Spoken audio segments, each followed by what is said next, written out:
What is up, guys? My name is Zach. Hope you're all having a fantastic day and welcome to the Day 7 recap of the 2017 NBA playoffs.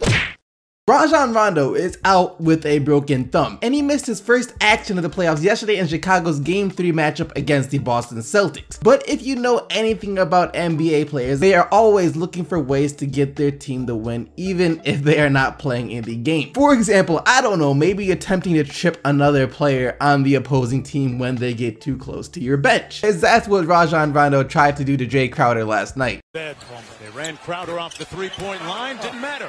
Looks at the Bulls bench.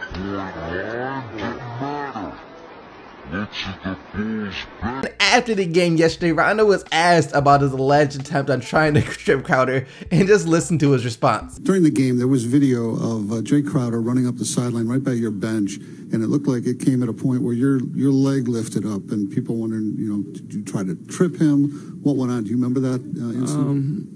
No, well, when you tear an ACL, your legs get stiff on you every once in a while, and I stretch my leg out. I always do that throughout the game. It just, I guess he was so deep into our bench, you know, it looked like maybe whatever may happen. I'm not. Oh, it hurts to laugh. I hate you for this, Rondo, because it hurts to laugh, but that almost killed me, literally. I'm not sure if I can buy that. He very well could be telling the truth about after you tear your ACL, sometimes your leg stiffens up on you, but come on, Rondo. Do you honestly expect us to believe that? You can't tell me.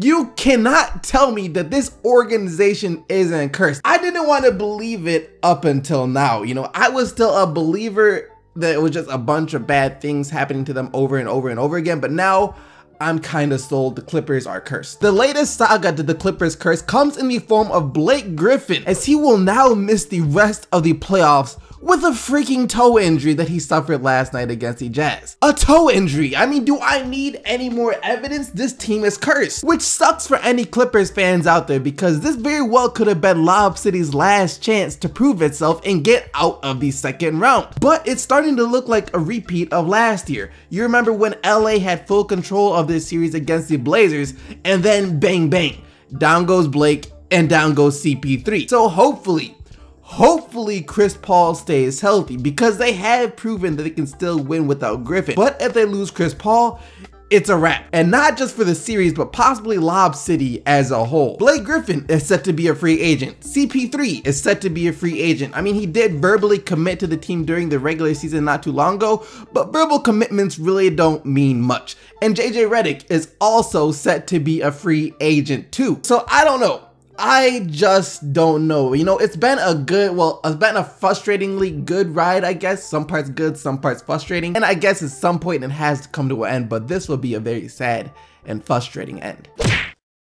This was a must-win for Boston. I don't care if it was on the road. I don't care about any excuse that they could possibly have. If Boston loses this game, it's over. They're not coming back from a 3-0 deficit. And Kevin Garnett felt the same way. He's still a part of the Celtics family since he won a championship with them. And there's no way that he's gonna sit by and watch the Celtics get eliminated from the first round by the 8-seeded Bulls. So I guess he made some kind of motivational video. I couldn't find the video anywhere online, which makes sense. It's not like he uploaded it to YouTube or anything. According to Avery Bradley, he sent it to a staff member on the team, so we will probably never know exactly what was said in the video, but given what we know about KG, we can kind of use our imaginations to get a feel for exactly what he said. And whatever it was that he did say in the video, it for sure worked last night, as Boston finally figure it out. The Bulls may be the bigger and stronger team, which gives them advantage in the paint and on the boards, but the Celtics are more athletic and have much more firepower from beyond the arc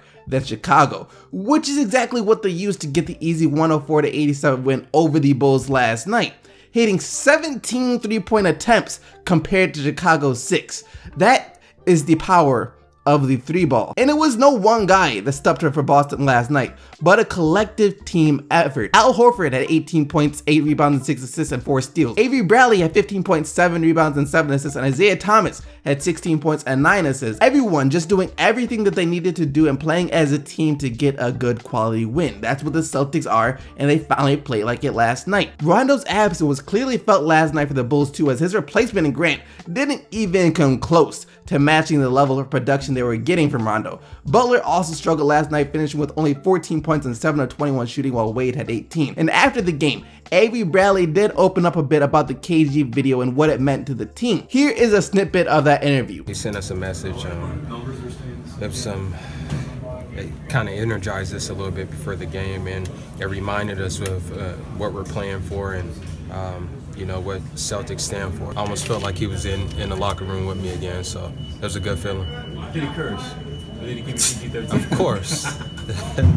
Of course, same KG, but it got us going. If you want to check out the full interview, I'll have a link to that down in the description box below. So, as we all know, Blake Griffin went down in this one. Only logged 18 minutes and scored 11 points to go along with 6 rebounds in those 18 minutes before he exited this year's playoffs for good. But like I said, the Clippers have proven that they can win without Blake Griffin, while the Jazz, on the other hand, still struggle greatly on the defensive end without their best defender in Gobert.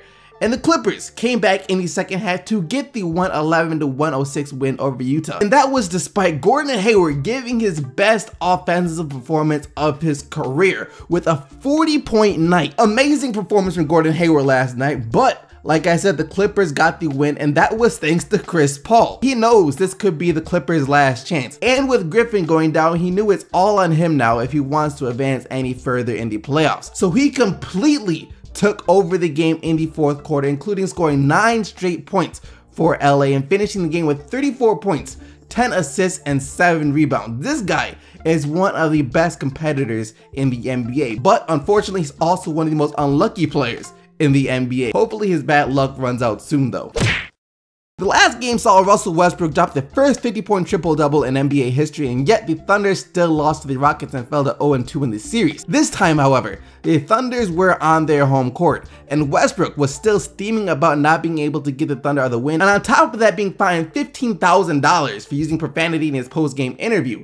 And he didn't score 50 points last night, but I think this game was better than his 50-point performance. And not just because the Thunder got the narrow 115-113 win, but because Westbrook was much more in control and wasn't forcing his shots as much. He still did have a triple-double and an amazing night of 32 points, 13 rebounds, and 11 assists, while James Harden didn't play too shabby himself either though. You know, he had 44 points, 6 rebounds, and 6 assists. But the difference this time was that Westbrook put some trust in his teammates to make plays as well. During this 50-point performance, I believe the Thunder's second leading scorer was Roberson. He had like, what, 12 points? Other than that, no one else really scored at all. This time though, they got a little bit of contributions from everywhere. Gibson had 20, Roberson had 12 again, Oladipo had 12, Cantor had 10 off the bench, and then still everyone else who got into the game for the Thunder at all last night chipped in something, which is what got them the win. Other than James Harden scoring 44, Ryan Anderson had 18, and Lou Williams scored 22 off the bench. And that about wraps up all the action for the Day 7 recap of the 2017 NBA playoffs, and now it's time to get into the player of the day.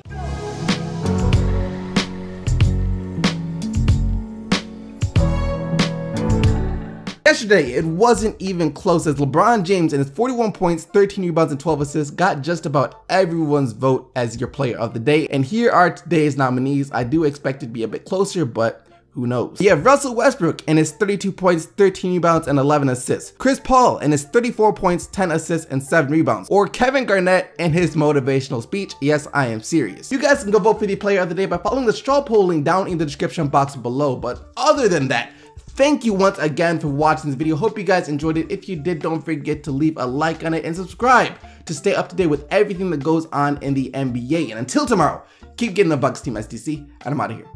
Peace!